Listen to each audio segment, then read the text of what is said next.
Troisième génération pour cette série dont 1,5 million d'exemplaires ont été vendus ces 15 dernières années.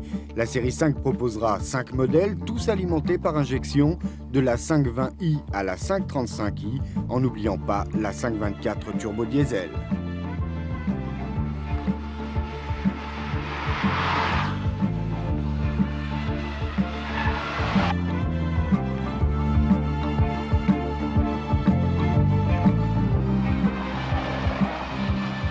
Les voitures seront équipées du moteur 6 cylindres, 2 litres, 2 litres 4, 2 litres 5, 3 litres ou 3 litres 5 selon les versions. Un milieu de gamme qui ressemble donc beaucoup à un haut de gamme de chez nous. À part la turbo diesel atteignant tout de même 192 km/h, toutes dépassent les 200 km/h en vitesse de pointe, une caractéristique qui n'a pas déplu, loin de là, notre pilote d'essai Olivier Grouillard, loin cette fois de son volant de Formule 3000.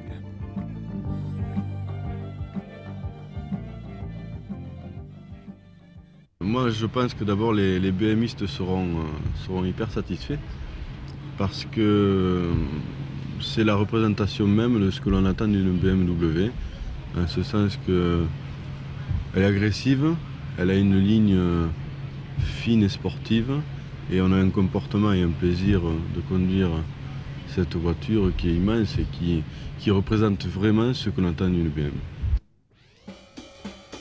Mais ce qu'on attend d'une BMW, c'est peut-être avant tout le confort. Et sur ce point, les ingénieurs de Munich ont fait très fort. La liste des équipements de série est impressionnante. ABS sur tous les modèles, vitres teintées, commande électromagnétique des portières sur la 525i et puis en série sur la 535i, l'ordinateur de bord ou encore le réglage électrique des sièges.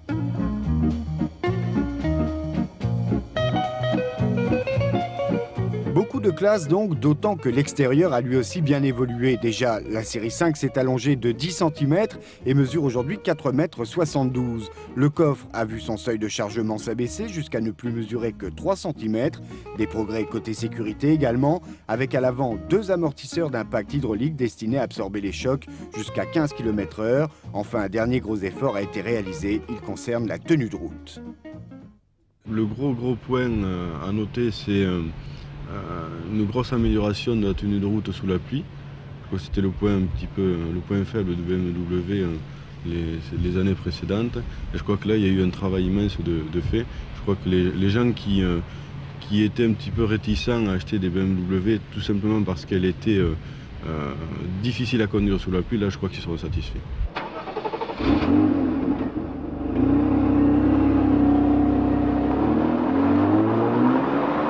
La 525i est le meilleur compromis qu'on puisse avoir entre le mélange d'agressivité, de sportivité, de douceur et de gentillesse, et avec une puissance qui est suffisante pour aller vite, mais aussi pas excessive pour pas se faire peur.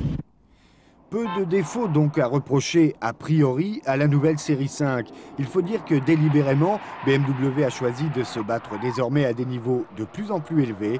Mercedes bien sûr est en ligne de mire.